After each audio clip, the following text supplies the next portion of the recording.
Les tendinites. Et si on vous mentait?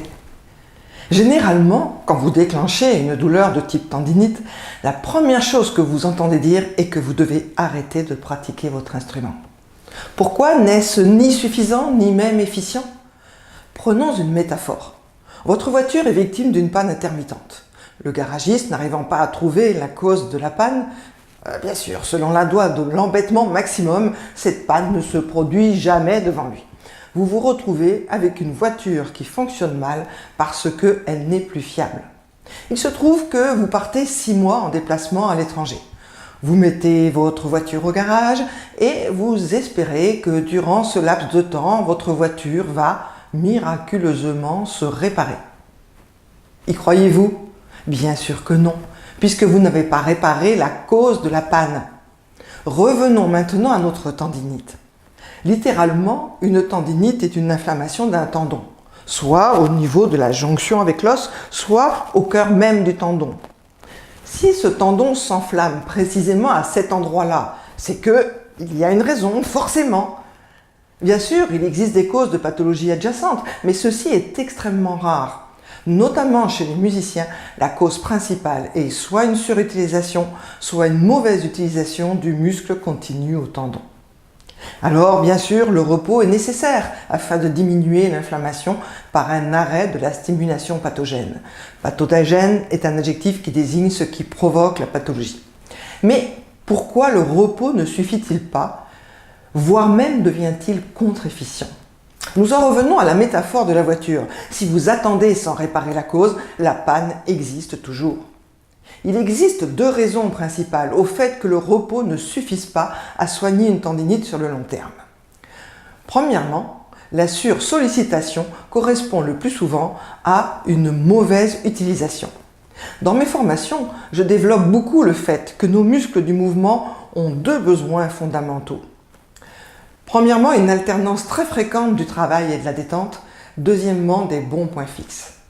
C'est le plus souvent ce qui fait défaut aux muscles dont le tendon s'enflamme. Il existe des méthodes pour respecter ces 2 principes fondamentaux dans tous les gestes à l'instrument, mais elles ne sont pas encore suffisamment développées et connues.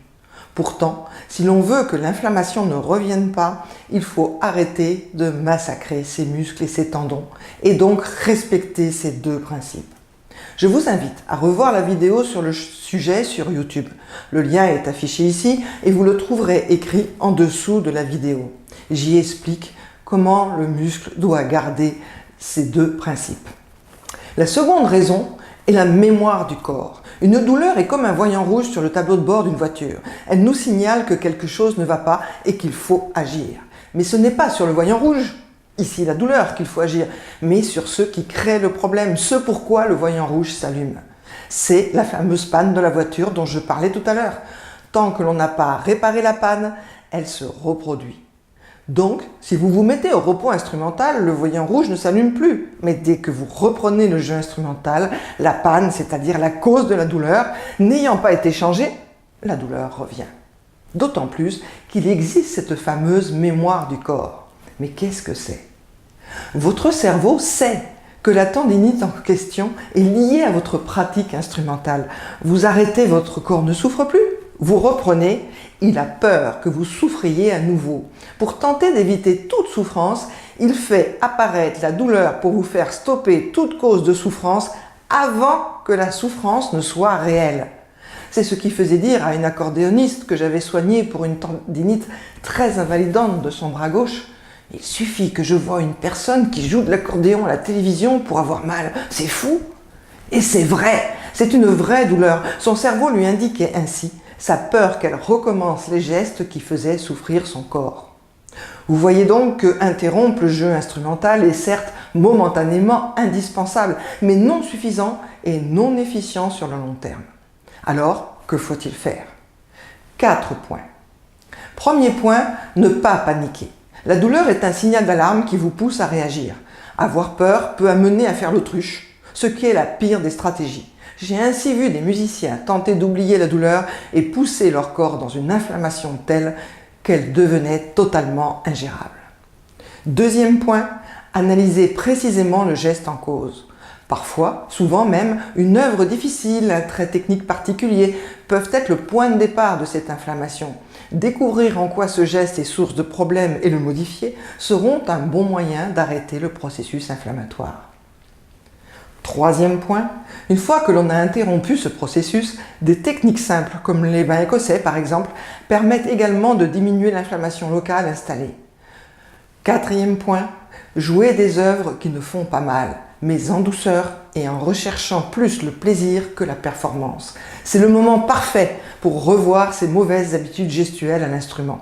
Ce temps d'introspection sera plus profitable que de ruminer parce qu'on n'a pas le droit de jouer et gamberger sans rien comprendre. La bonne nouvelle, c'est qu'avec une action bien menée et de la patience active, attention active la patience, l'instrument deviendra plutôt un outil de rééducation de la tendinite. Votre cerveau continuera à être dans le plaisir quand vous jouerez de votre instrument et il ne se mettra plus en défense. Et le travail effectué pour améliorer la gestuelle améliorera certainement votre son. C'est ce qui permet à certains musiciens de remercier leur tendinite a posteriori.